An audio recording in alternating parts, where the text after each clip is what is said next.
thank you banget hari ini udah bergabung dengan kita Pak Narko. So ya, basically hari ini kan kita mau bahas market selama pandemik ini ya. Nah, ini saya lihat Pak Narko sendiri kan menciptakan sebuah trading system ya, NS trading system ya di sini ya. Bisa diceritakan nggak? Sebenarnya NS trading system ini mungkin sedikit perkenalan apa itu NS trading system kepada mungkin audiens kita di sini. Ya, jadi kalau NS trade system itu nama sistem yang kita create. Di dalamnya ada beberapa sistem yang biasa kita gunakan untuk trading manual. Juga ada yang kita EA-kan juga. Jadi berbentuk software untuk auto trade seperti itu. Sistemnya basic on support resistance. Kita biasanya analisa juga ada bantuan indikatornya juga.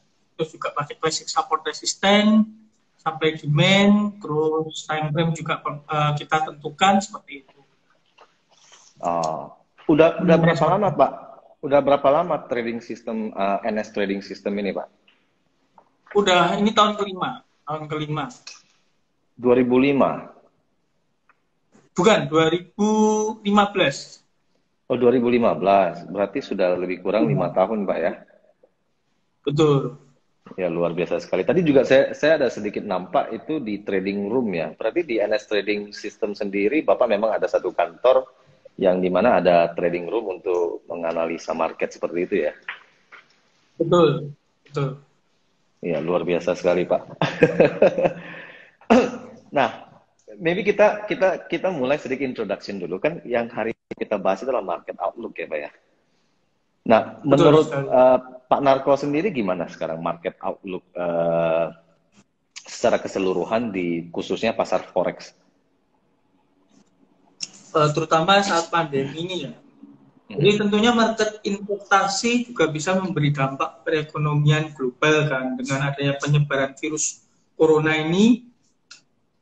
Bukan cuma di Indonesia, tapi di dunia memberikan dampak negatif ke banyak sektor, seperti sektor manufaktur, sosial, ekonomi, hubungan internasional, dan sektor yang lain. Seperti itu. Jadi dengan adanya dampak negatif ini, banyak investor yang mulai memikirkan banyak cara dan solusi untuk menjaga aset mereka. Salah satunya dengan safe haven, seperti itu. Jadi memang lagi market di kondisi pandemi ini, kebanyakan lari ke salah satunya emas, seperti itu. Berarti sebenarnya selama pandemik market yang pair yang ada di market forex itu justru sangat berfluktuatif ya, khususnya selama pandemik ini ya. Betul, karena kalau fluktuatif.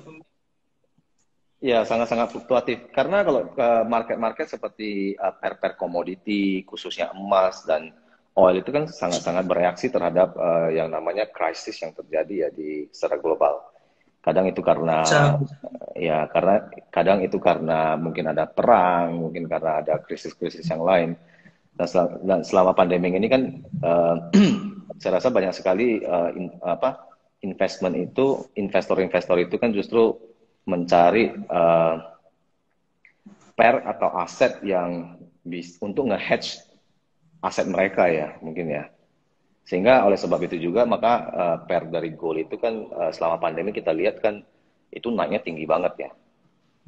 Betul, dari bulan Maret ya itu ya sampai puncaknya kemarin Agustus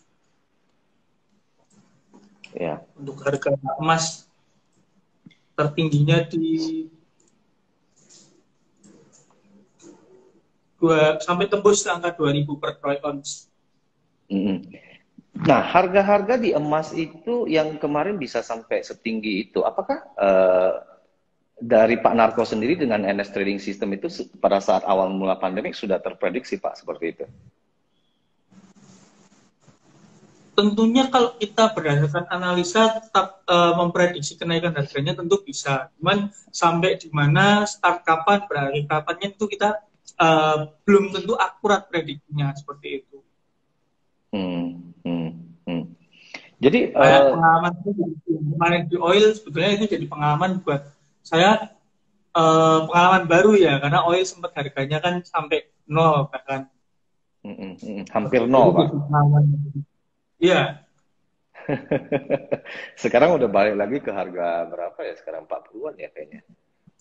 Nah, tadi kan kita berbicara market gold ya Pak ya. Kalau kita berbicara market derivatif deh, derivatif itu kan sebenarnya kita banyak, kita ada indeks, ada forex, kemudian juga tentunya ada komoditas ya. Nah, mungkin menurut Pak Narko sendiri selama pandemik ini, selain daripada market gold itu sebenarnya market-market apa lagi sih yang ada peluang gitu? Kalau kondisi-kondisi seperti ini kita lebih ke daily trade sih. Jadi kayak nggak untuk jangka panjang. Kita cari peluangnya itu di harian.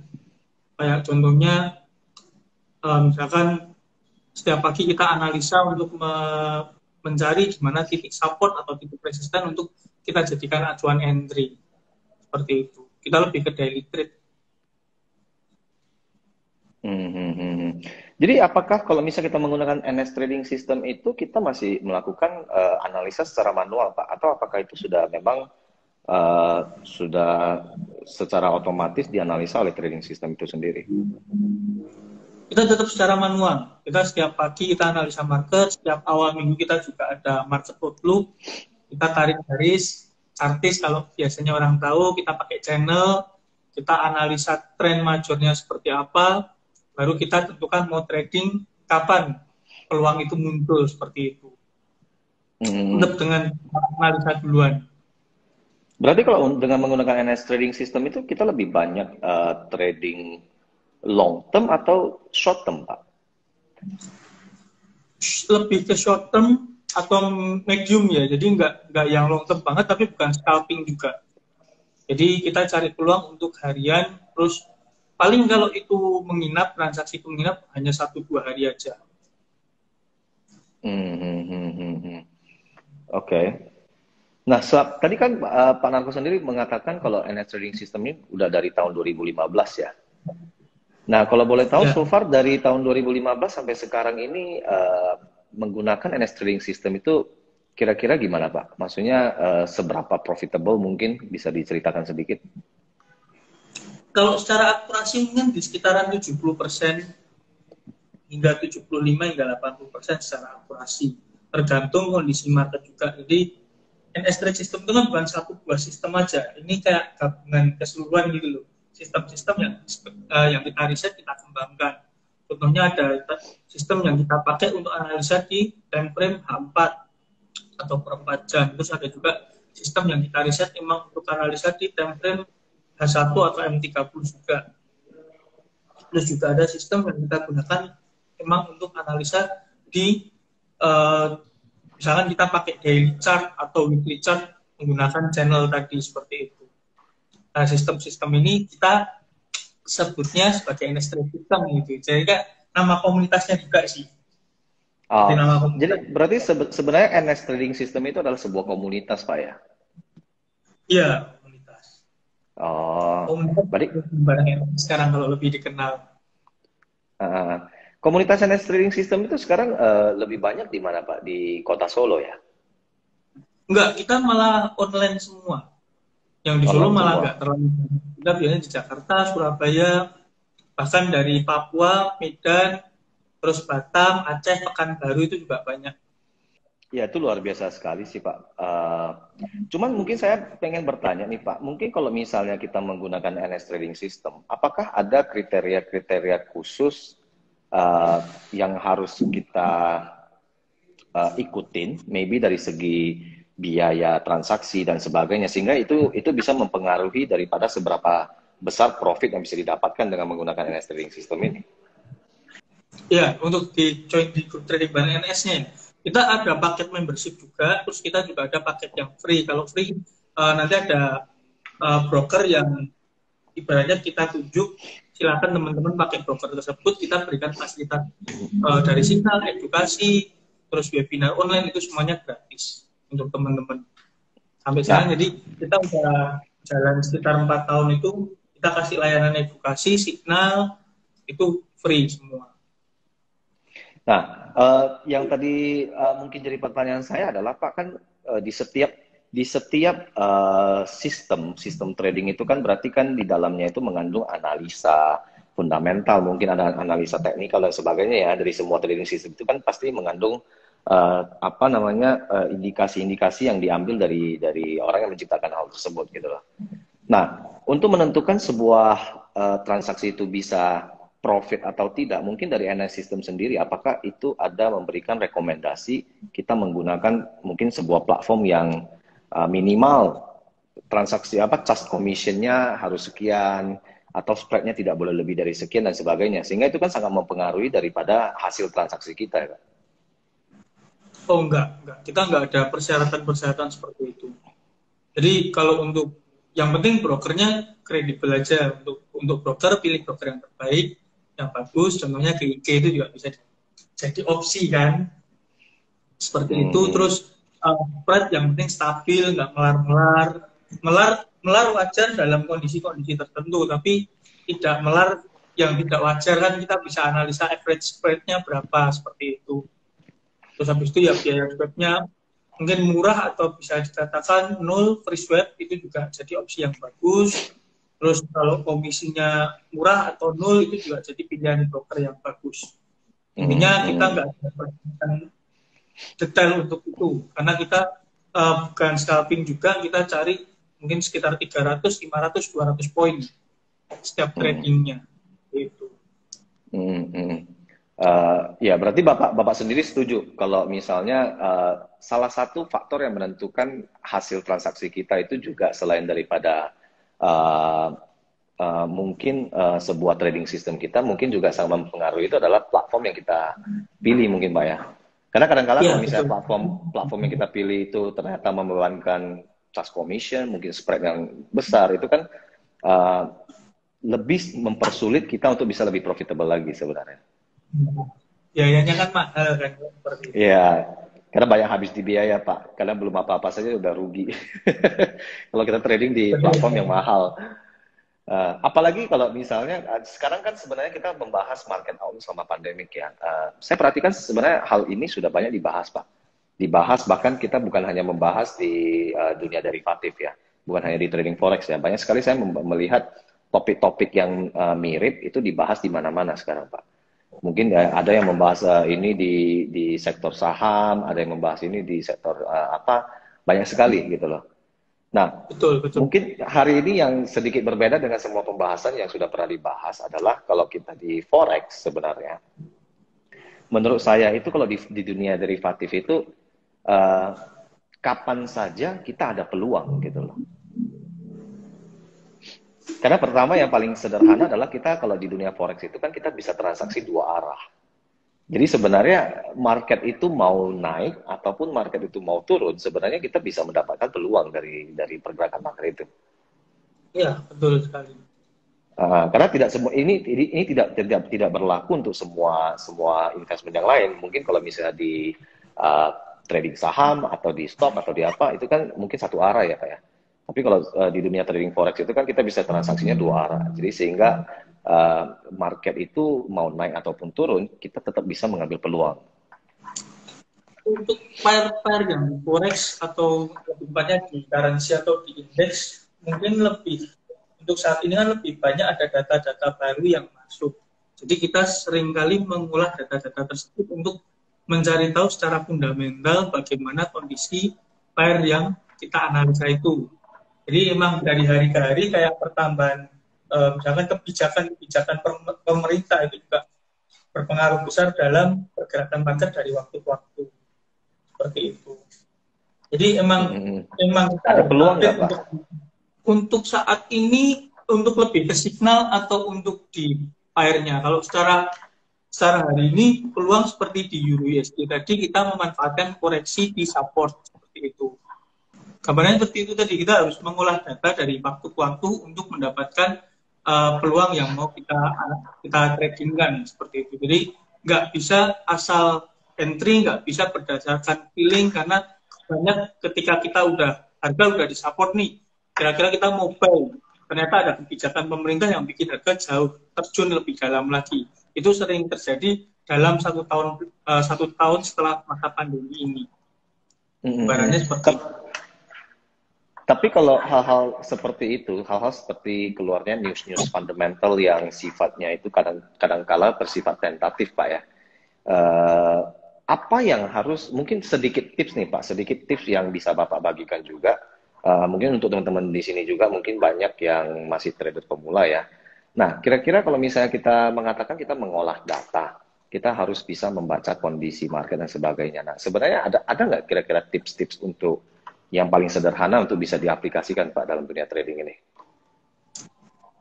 Paling paling penting gunakan stop loss-nya kalau kondisi saat ini. Itu yang nggak boleh sampai dihilangkan.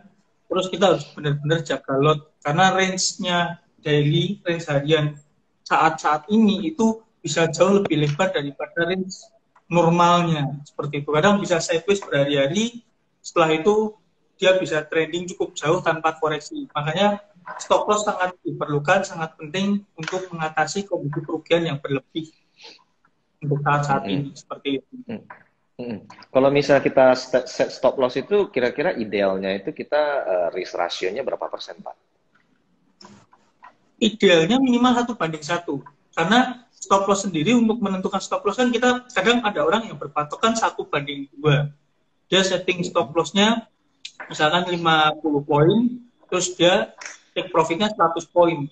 Tapi secara kita trading di market, kita nggak bisa pakai ketentuan yang fix seperti itu. Kita harus tahu jarak support atau resisten berikutnya, level berikutnya itu di sejauh mana.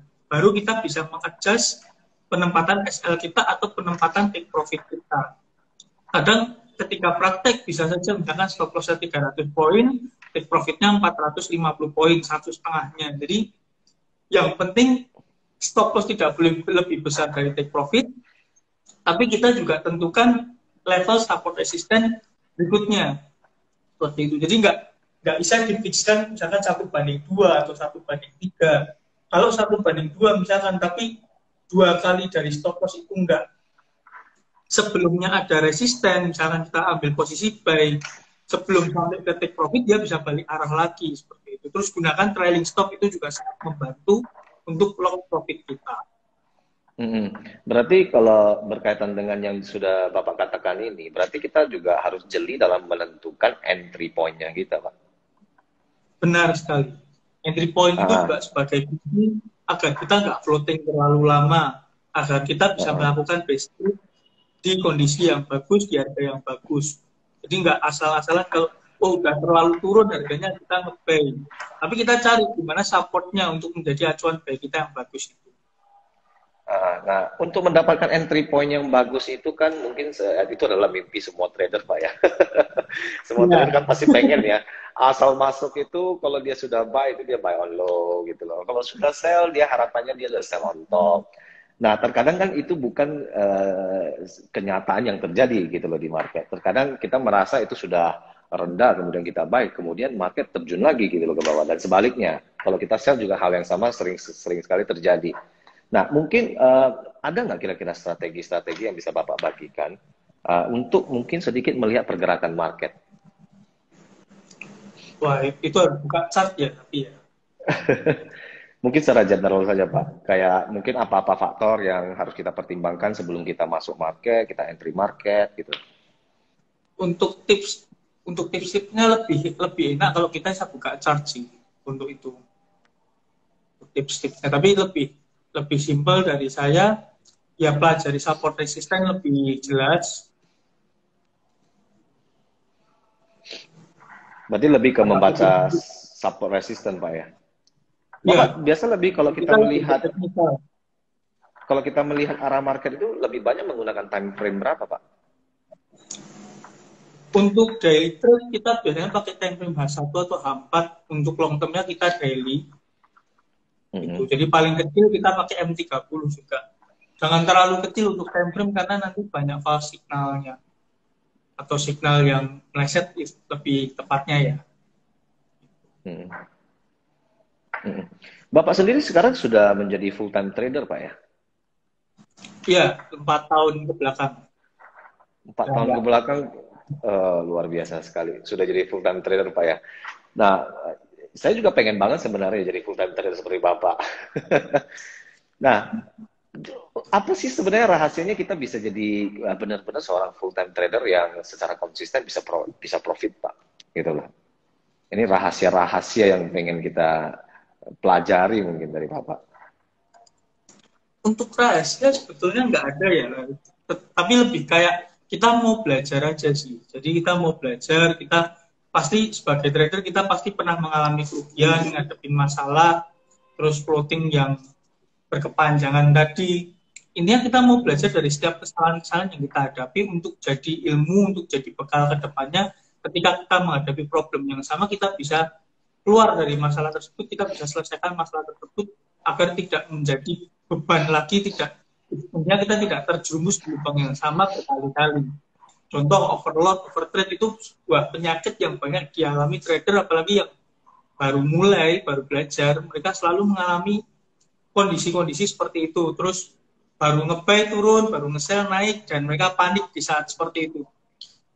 Intinya kita belajar untuk kontrol mental, kontrol emosi, kita mau belajar untuk memahami market itu seperti apa, konsepnya itu seperti apa. Beli di harga murah, jual di harga mahal. Konsepnya kan sebetulnya sesimpel itu, tapi kan kesabaran kita, emosional kita, keinginan kita yang muluk-muluk, target kita yang nggak masuk akal dibandingkan dengan modal yang kita gunakan, itu yang jadi masalah. Itu yang jadi problem kan. Ya, kita mau belajar itu aja, kita mau paham itu, dan kita kuasai satu sistem trading, kita belajar berkali-kali, kita pahami kelebihan dan kekurangannya. Itu udah jadi sesuatu yang bagus untuk bekal kita bisa menjadi full time trader tadi. Saya setuju sih Pak, saya setuju. Jadi kalau memang bisa disimpulkan dari yang Bapak katakan itu adalah kita kalau mau menjadi seorang trader yang konsisten profitable, kita harus pertama mungkin harus disiplin ya. Yang dibahas tadi kan jangan terlalu muluk-muluk, kemudian kita juga harus ada yang namanya money management. Kita harus mengerti gimana cara ya mengendalikan mengontrol transaksi kita, berapa stop loss kita, kemudian take profit dan sebagainya. Nah, memang dari data itu sudah dikatakan sih Pak, sebenarnya dari 100% trader yang ada di dunia ini hanya lebih kurang 3-5% doang yang bisa konsisten profit seperti Bapak. Ya, nggak banyak yang bertahan. Karena sistem tadi. Iya. Tapi sebenarnya percaya nggak Pak? Gimana? Tapi sebenarnya percaya nggak Pak, dari data yang saya baca itu, dari 100% trader yang ada di dunia itu mungkin 3-5% yang bisa konsisten profit ya. Kemudian lebih kurang 90% itu pasti mengalami kerugian. Nah, saya telusuri lagi sebenarnya kerugian-kerugian yang dialami trader itu alasannya kenapa sih sebenarnya gitu loh. Nah, yang seperti Bapak sebutkan itu benar ya. Itu berarti seringkali trader itu mengalami kerugian karena pertama nggak ada money management. Kemudian nggak disiplin juga. Nah, yang berperan penting satu lagi adalah dalam pemilihan platform, Pak. Karena seringkali yang menjadi alasan orang itu susah jadi dapat profit itu lah karena mereka tradingnya di platform pertama yang kurang transparan, mungkin. Kemudian tradingnya di platform yang membebankan biaya yang tinggi. Nah, sehingga kalau misalnya rasio profit dan loss itu 50-50, sebenarnya secara dari perspektif trader itu mereka masih rugi. Karena kan setiap transaksi itu mereka kena biaya. Ya, kalau ada komisi, ada swap itu ya. Jadi itu sangat-sangat berpengaruh juga, salah satu alasan kenapa trader itu seringkali merasa susah profit ya. Nah, jadi memang ada beberapa faktor yang harus kita perhatikan. Saya juga lagi belajar nih Pak untuk jadi trader yang bisa konsisten profit gitu loh. Ya. Jadi kalau di GIC Pak, kan kita di GIC kita sering ya, kita secara rutin setiap minggu itu tetap ada melakukan webinar. Jadi webinar itu kita juga mengedukasi teman-teman atau trader-trader yang pengen belajar untuk bisa lebih profitable lagi. Ya tentunya itu narasumber kita juga banyak ya, mungkin seperti seperti Bapak juga sebenarnya bisa jadi narasumber kita di webinar gitu loh. Ya kan, dalam membagikan ilmu, mungkin mengedukasi teman-teman yang lain gimana sih caranya supaya kita bisa lebih profitable lagi. Nah, dari banyak narasumber-narasumber yang ada juga kita banyak membahas bukan hanya dari segi teknikal. Kadang kita juga membahas dari segi psychological. Ya kan, secara psikologi itu kan kita juga pada saat bertransaksi kan kita harus benar-benar ini ya, stabil ya. Betul. Harus kondisi psikologi, ada tekanan, tidak sedang lagi galau, terus tidak ada beban mental yang ibaratnya kita lagi ada problem nih di rumah. Jangan kita bawa saat kita trading. Itu nanti jadi masalah juga kan. Jadi nggak Hmm. sabar, jadi terburu-buru seperti itu. Ya, justru seringkali itu menjadi alasan terbesar, Pak, di saat trader itu mengalami kerugian. Karena saya pernah ya, saya bikin riset seperti ini, Pak. Saya sering bikin riset dari mungkin trader yang sudah mengalami kerugian, contoh. Nah, kemudian di dalam account tradingnya itu kan pasti ada history, ya history hasil transaksi yang profit dan yang loss ya. Nah, Iya, kalau dihitung-hitung, malah lebih banyak posisi hasil transaksi itu yang profit selama ini yang saya perhatikan. Nah, tapi kenapa lebih banyak posisi yang profit, tapi pada akhirnya itu loss gitu loh. Nah, seringkali hanya beberapa satu atau dua transaksi yang loss itu yang mengakibatkan kerugian yang sangat-sangat besar. Sehingga yang profit di awal itu semua hilang gitu loh, karena satu dua loss gitu loh. Nah, satu dua loss itu diakibatkan apa ya? Seringkali karena itu Pak, tiba-tiba tidak disiplin, tiba-tiba mungkin psikologinya nggak benar, mungkin tidak ada money betul. management. Nah, kemudian Kadang juga ada ya overconfidence juga, terlalu percaya diri dari story yang bagus-bagus, ya akhirnya pada suatu waktu dia melakukan gebuk lot. Kadang orang kan seperti itu kan, overconfident. kadang Ya, ya melakukan gebuk lot ya. atau sekali entry langsung dengan lot gajah, hingga akhirnya mengalami kerugian yang besar seperti itu. Kebanyakan Hmm. mengalami hal seperti Justru itu, justru dan di saya pun saat juga justru di saat orang terlalu overconfident itulah saat yang paling berbahaya dalam trading. Karena seringkali itu betul. mengakibatkan orang jadi overtrade. Kemudian money managementnya itu jadi tidak sesuai rencana gitu loh. Jadi ada faktor-faktor apa sih faktor-faktor hope gitu loh. Nah, seringkali itu yang menjadi ya bencana sebenarnya untuk trader. Agak putus-putus sinyalnya. Iya, jelas Pak. Halo. Oke, oke, udah jelas. Ah, ah. So, maybe Pak, Bapak kan sudah, ya bisa dikatakan sudah 4 tahun juga ya, 4-5 tahun juga sudah menjadi full-time trader ya. Nah, itu Ya, merupakan, bagi saya itu merupakan suatu hal yang luar biasa sekali sih Pak. Nah, saya juga curious nih Pak, saya pengen tahu nih Pak, selama 4-5 tahun ini, best achievement Pak Narko sendiri gimana?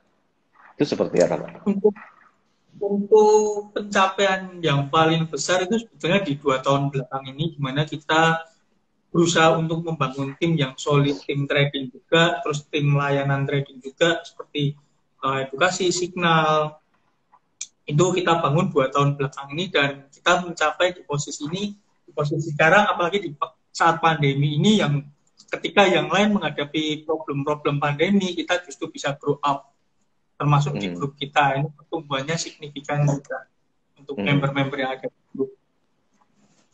Itu sih hmm, pengalaman pencapaian saya. Terus juga trading room kita udah bangun, ada sekitar 3 trading room yang kebetulan masih belum kita open, kita pakai untuk tim kita. Salah satunya yang saya sedang pakai di ruangan ini untuk live sekarang, seperti itu. hmm, hmm, hmm, hmm, hmm. Ya, saya setuju sih Pak, karena justru selama pandemik ini, eh, khususnya selama pandemik ini justru kan bisnis ini agak sepi ya semuanya. Bisnis kan semua drop, semua Betul. ya kan Itu drop ya bisnis. secara bisnis. Nah, pada saat bisnis drop ini kan mungkin masyarakat ini kan pengen mencari alternatif income. Nah, tiba-tiba justru selama pandemik ini kita mendapatkan case-case di mana justru banyak sekali orang yang ya, nyari kita pengen belajar trading forex. Betul, Nah, bisa. ya karena berhubung kalau di market selama khususnya selama corona ini, market yang top performing itu kan sebenarnya semua pair-pair yang dari market forex ya. Yang top performing itu contohnya seperti gold, seperti oil. Nah, karena di investment yang lain ya tidak bisa kita pungkiri selama pandemi kan memang semua mengalami penurunan. Bahkan kalau saham apa IHSG dan sebagainya itu semua kan drop ya. Jadi orang memang investor ini banyak sekali yang justru pengen banget jadinya selama pandemi ini pengen belajar forex, Pak. Betul sekali. Oh, ini ada yang bertanya nih, Pak. Mengapa trading forex itu menjadi salah satu bisnis yang bisa kita jalankan selama pandemi?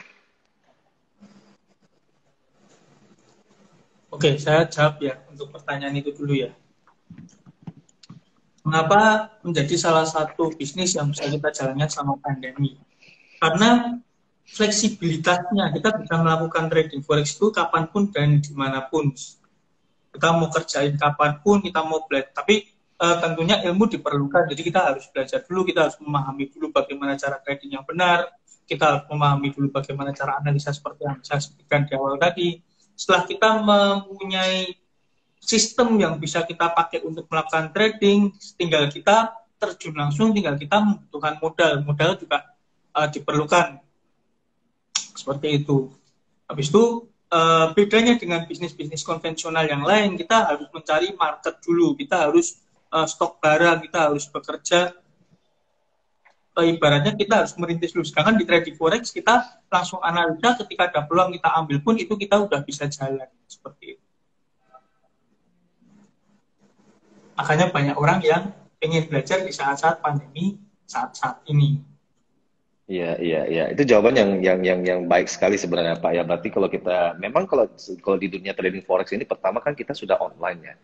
Sebenarnya jauh-jauh hari dari sebelum ada corona kita juga sudah bisa melakukan trading forex itu di mana aja. Jadi salah satu reason kenapa selama pandemik, selama mungkin PSBB, ya kan, mungkin selama lockdown dan sebagainya, orang kan butuh alternative income ya. Nah salah satunya bisa didapat dari trading forex. Karena kita bisa trading di mana aja. Nah kemudian di trading forex itu market is where the money is. Jadi ya kita mau mendapatkan profit selalu akan ada market gitu loh yang siap untuk menerima transaksi kita kalau di trading forex. Nah, mungkin bisa saya tambahkan satu lagi Pak. Satu lagi maybe kalau di bisnis trading forex ini kan kita transaksinya dua arah. Nah, itu satu yang tadi mungkin sudah saya sebutkan di awal. Nah, dua arah itu maksudnya ya kita it doesn't matter apakah market itu naik ataukah turun, sebenarnya kita tetap bisa mengambil peluang profit di dalamnya. Jadi dia tidak seperti mungkin investment yang lain. Kalau investment konvensional atau investment yang lain itu kan cuma satu arah ya. Kita expect pokoknya harga harus naik. Nah, apa yang terjadi kalau misalnya selama pandemik ini harga jatuh gitu loh. Itu kan jadi pertanyaan gitu loh. Nah, tapi kalau di dalam dunia trading forex itu harga mau naik ataupun turun sebenarnya kalau kita bisa mengambil peluang itu ya kita bisa profit. Nah, mungkin itu yang paling salah satu yang paling menonjol lah dari trading forex. Nah, kemudian ada pertanyaan berikutnya Pak, ada kiat-kiat nggak biar para pemula trader itu tidak over trading?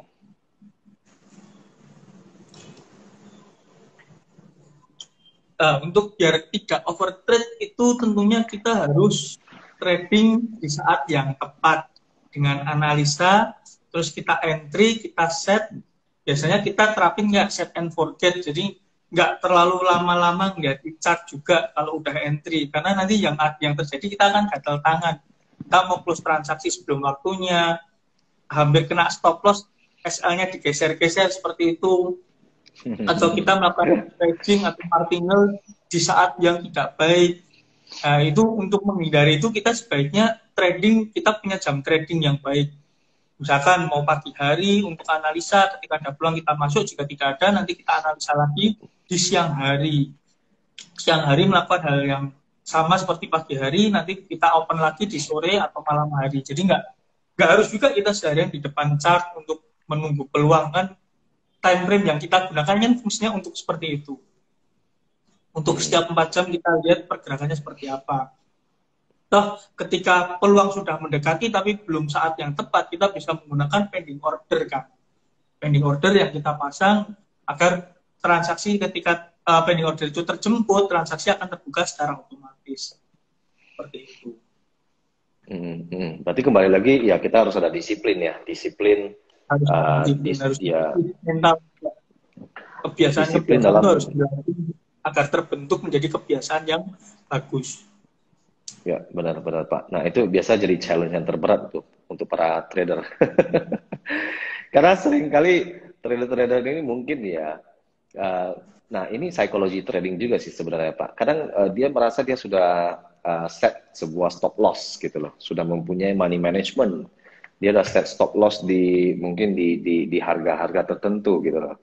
Yang dimana kalau kita set stop loss tentu kan ada alasan ya kenapa kita set stop loss itu di angka sekian. Halo. Ya. Tapi ternyata kemungkinan kan terkadang market itu kan bisa seperti mempermainkan trader ya. Dia kejar sampai ke stop loss, dijemput Terus itu dulu balik stop kanan. lossnya, habis itu balik lagi. Nah, hal-hal seperti ini paling sering terjadi di dunia trading. Nah, ini yang sering kali ya, kadangkala orang jadi agak dilema nih, gua mau geser stop loss gua nggak ya? Nanti jangan udah dijemput balik lagi harga gitu.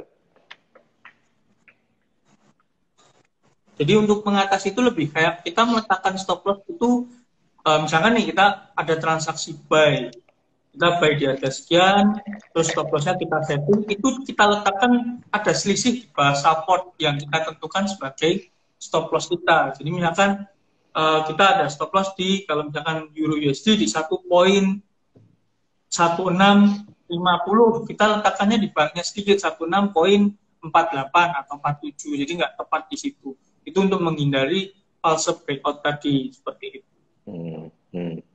So kita percaya aja sama probabilitas trading. Jadi kayak stop loss ya stop loss, take profit ya take profit. Karena setiap hari selalu ada peluang baru. Berarti artinya saran dari Pak Narko itu adalah kita mempunyai sedikit toleransi untuk mengantisipasi yang namanya false breakout ya. Karena sering sekali market itu kan terjadi hal-hal seperti itu. Nah, ya mungkin itu salah satu tips untuk teman-teman juga. Kita move on the next question. Cara trading Pak Narko sendiri apakah menggunakan indikator nggak? Ada yang tanya nih. Ya, tentunya kita ada indikator. Kadang kita pakai indikator yang kita gunakan ada dua. Pertama ada tren dan ada osilator. Untuk trennya kita biasanya pakai moving average. Kita kadang juga lihat Fibonacci juga. Terus kita pakai indikator osilator itu untuk menghitung momentum kan. Kita pakai stokastik osilator seperti itu. Jadi indikator ini saling melengkapi, bukan fungsinya sendiri-sendiri tapi saling melengkapi. Di mana indikator osilator ini kita pakai untuk mendukung indikator tren tadi. Kalau indikator tren itu kan gunanya kita pertama mengetahui tren harga untuk misalkan kondisinya trennya up, berarti kita mencari peluang baik ketika harga berada di support seperti itu. Kalau indikator yang kita pakai indikator tren tadi itu downtrend, major trennya, berarti kita mencari peluang sell ketika harga berada di resisten. Nah, ketika harga berada di support atau resisten tadi, kita lihat stokastiknya untuk mengetahui apakah harga sudah overbought atau oversold saat menyentuh support atau resisten tadi. Itu menjadi konfirmasi yang lebih kuat untuk kita jadikan acuan entry. Itu untuk indikator yang kita pakai. Ya. Saya rasa kan di masyarakat kita ini kan khususnya di komunitas trading ya, saya rasa banyak orang kan banyak menggunakan indikator-indikator untuk transaksi, dan indikatornya juga bervariasi ya, banyak sekali indikator di market ya. Nah, jadi ya memang indikator itu ada bagusnya juga mungkin dalam membantu kita menentukan tren, melihat apakah itu sudah overbought atau oversold. Nah, namun kembali lagi ya saran dari kita adalah tetap kita pertama harus punya money management, kemudian disiplin. Nah, kalau dari GIC sih satu lagi tambahan untuk teman-teman yang kalau transaksi di GIC itu adalah di platform kita kan benar-benar sudah tidak ada biaya lagi. Nah, itu harapannya adalah memang kita pengen membantu semua trader itu yang trading di GIC itu bisa lebih profitable lagi sebenarnya. Karena kalau misalnya sudah disiplin, kemudian trading sistemnya sudah bagus, kemudian ditambah lagi platform yang bagus, ya berarti lebih profitable lagi. Iya, setuju. Iya. Nah, ini ada yang tanya juga, Pak. Teknikal apa yang sering Pak Narko gunakan untuk trading gold? Kalau teknikal untuk trading gold kita biasanya pakai support resisten klasik aja atau dengan indikator, karena karakter pair gold itu dia lebih menghargai support resistennya. Jadi karakter pair juga kita pelajari juga, tapi itu tentunya dengan jam terbang sehingga kita bisa terbiasa. Oh, market ini kalau trending cukup jauh, kalau koreksi bertemu dengan support atau resistennya dia biasanya lebih menghargai support resisten tersebut, level tersebut. Seperti itu. Terus kita kadang juga untuk gold kita analisa di time frame kecil seperti M30. Itu untuk mengetahui di mana hari ini dia akan harga akan bermain. Kita bisa ibaratnya secara probabilitas, kita ada sistem yang secara probabilitas itu untuk daily trade cukup bagus, memanfaatkan indikator-indikator yang tadi saya sebutkan di pertanyaan sebelumnya. Ini ada yang bertanya juga, oh equity udah lemah nih. Nah, mungkin gini, mungkin ini juga mungkin sebentar lagi kita tutup Pak ya. Jadi untuk menjawab pertanyaan ini juga mungkin Bapak bisa sedikit kasih kisi-kisi nih, kira-kira di market apa yang lagi bagus nih Pak, sehingga mungkin bisa membantu teman-teman trader kita ini yang lagi trading nih di sini.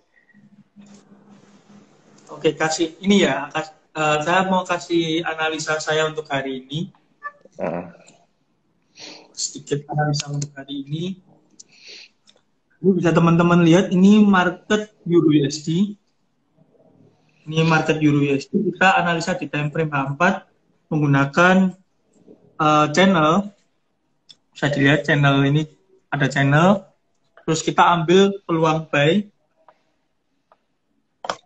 di harga 1.1653. So di sekitaran itulah 1.1660-an. Dengan target take profit di 1.1765 dan stop loss kita di 1.1548. Target profitnya 1.1765, batasan stop lossnya 1.1548.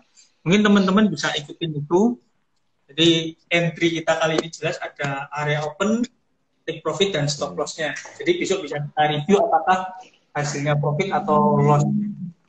Ya, nah itu teman-teman udah dikasih sedikit kisi-kisi tuh.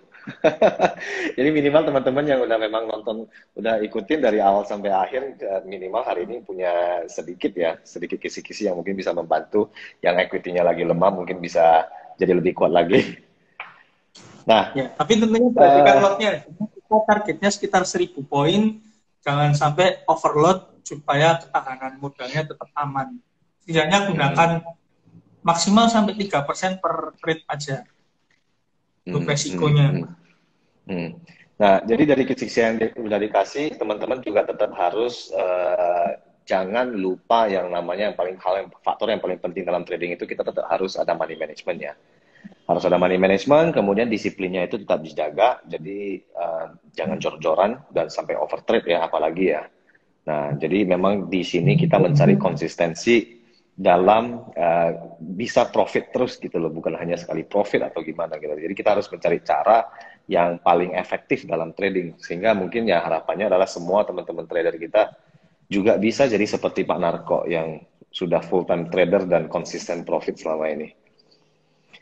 Mungkin itu saja dari kita. Mungkin ada lagi yang mau ditambahkan Pak sebelum kita tutup? Mungkin itu aja buat teman-teman. Kalau yang mau dapetin edukasi signal, iklan dikit, bisa follow IG saya. Kita juga ada grup trading, teman-teman bisa gabung. Grupnya juga free. Jadi mungkin next webinar JIC Trade bisa kita isi juga. Nggak masalah, kita suka ketika kita bisa sharing ilmu ke teman-teman. Nanti kita ya teman-teman boleh tunggu lagi, mungkin nanti kita ada sesi collab lagi, mungkin Pak Narko sebagai salah satu narasumber kita di webinar kali. Jadi kita lebih bahas technical di sana. Ya. Oke, Pak. Ya, thank you banget udah bergabung dan udah sharing-sharing ilmunya hari ini dengan kita. Oke, thank you juga buat kesempatan pada sore hari ini. Ya, thank you. See you, Pak. Be safe. See you.